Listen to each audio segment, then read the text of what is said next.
Supreme commander जो है वो ये प्रेसिडेंट ऑफ पाकिस्तान है,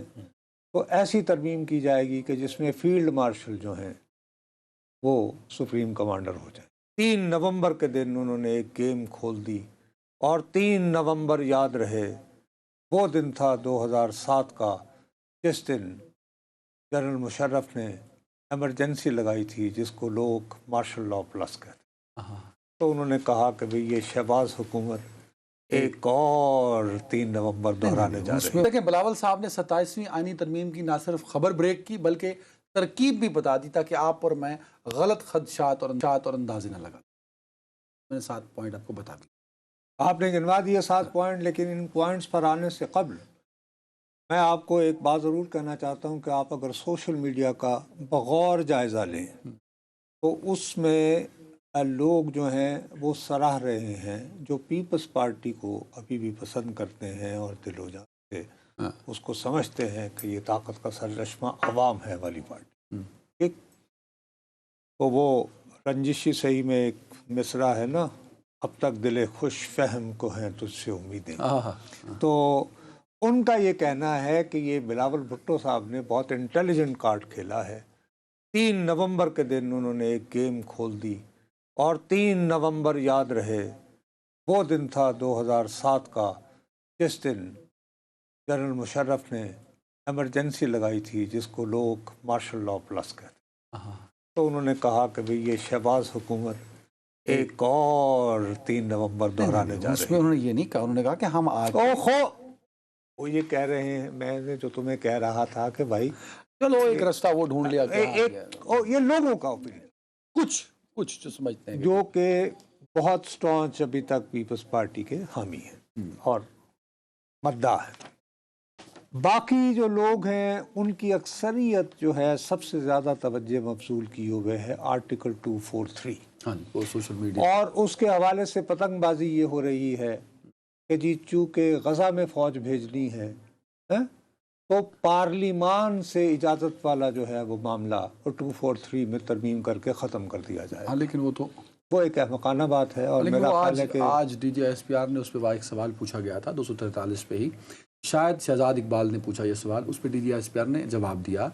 कि हमें ऐसी तरमीम का गज़ा वाले मामले पे किसी और ने पूछा, तो उन्होंने कहा जी गज़ा में कोई हम फौज नहीं भेज रहे, ना ही ये मामला कहीं डिस्कस हो रहा है, अगर आएगा तो पार्लियामेंट में जाएगा, पार्लियामेंट ये फैसला करेगी। अच्छा चलें, वो मामला क्लियर हो गया। तो उसके बाद दूसरा ये कहा जा रहा था और कहा जा रहा है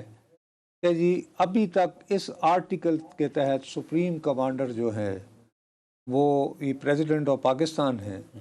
तो ऐसी तरमीम की जाएगी कि जिसमें फील्ड मार्शल जो हैं वो सुप्रीम कमांडर हो जाए। मेरा अपना ख्याल है कि ये बात भी बेपर की है। अच्छा, ऐसा नहीं है कुछ 243 अगर लिखा गया है तो इसका मतलब सजेशन यार, एक तो सबसे बड़ी बात ये है कि हमारे यहाँ जो पहले फील्ड मार्शल थे उन्होंने खुद ही अपने आप को लक़ब दिया था आफ्टर टेक ओवर कि वो फील्ड मार्शल है। ठीक है ना। इन दिस केस जो है हुकूमत ने, वज़ीर आज़म पाकिस्तान ने मई की जंग के बाद उनको ये दिया, ठीक है ना। लेकिन फील्ड मार्शल नाम के ओहदे का हमारे आईन में कहीं जिक्र नहीं है। नहीं है क्या sir, chairman chief of staff committee का जिक्र है, आर्मी चीफ का जिक्र है, नेवल चीफ का जिक्र है, ये है वो। यानी तो ये टेक्निकली एक टोकन है जिसकी कोई आईनी यानी पार या कुव्वत या जिक्र नहीं। सो 243 में तरमीम के जरिए आप फील्ड मार्शल के ओहदे को एक कॉन्स्टिट्यूशनल कवर दे सकते हैं। अच्छा, ओके, ठीक है। हाँ, उसके अलावा एक मुमकिन तरमीम जी मेरे नुक्ता नज़र से जो हो सकती है, जनरल आसिफ नवाज जंजुआ मरहूम के नागहानी वफ़ात जो कि उनका टेन्योर ख़त्म होने से पहले हुई थी, तो ये स्पेकुलेशन शुरू हो गई थी कि जी कौन नवाज शरीफ साहब के चहीते हैं, कौन जनरल गुलाम इसाक़ खान साहब के चहीते हैं, क्योंकि उन दिनों सदर का इम्पॉर्टेंट रोल होता था ड्यू टू 8th अमेंडमेंट। उसके बाद से अगरचे ये खालिसतन दोबारा प्राइम मिनिस्टर का अख्तियार हो गया, तो जब भी आर्मी चीफ की अपॉइंटमेंट का होता है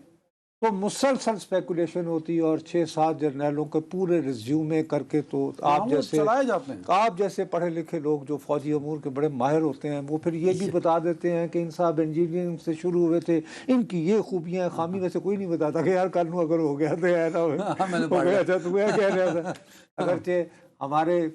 एक बहुत बड़े जो हैं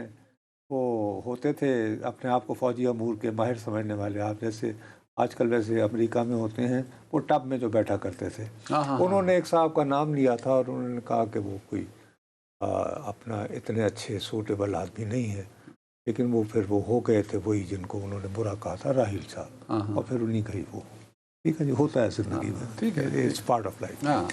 एनीवे, मैं अर्ज़ ये कर रहा हूँ कि मैक्सिमम ये हो सकता है कि और आर्टिकल 243 में इस चीज़ को कि यार ये जैसे कोई होता है तो कोई ऐसा कर दिया जाए कि जो भी सिटिंग आर्मी चीफ होगा, क्योंकि फील्ड मार्शल तो परमानेंट ओहदा नहीं है ना, ये तो एक ये कि भाई ये ख़ास सूरत हाल में आप फील्ड मार्शल, ठीक है, तो उसमें आर्मी चीफ का इनपुट होना चाहिए नए आर्मी चीफ के सिलेक्शन के लिए, कि जो यानी सिटिंग आर्मी चीफ है ये एक्सक्लूसिव डिस्क्रेशन की बजाय, ठीक है, कोई अगर लेकिन एक जो बुनियादी है बात समझने की, वो ये कि फील्ड मार्शल के ओहदे का फिलहाल 243 में जिक्र नहीं है, तो वो एक ये कर दिया जाए। एक ये सुप्रीम कमांडर वाला जो चैप्टर आप कह रहे हैं जो सोशल मीडिया पे सियासी सदर के पास, बाकी जो आईनी कोड की बात है, कॉन्स्टिट्यूशनल कोड की बात, उसमें कोई चीज़ नई नहीं है, वो तो 26वीं तरमीम के दिनों से बात आ रही है।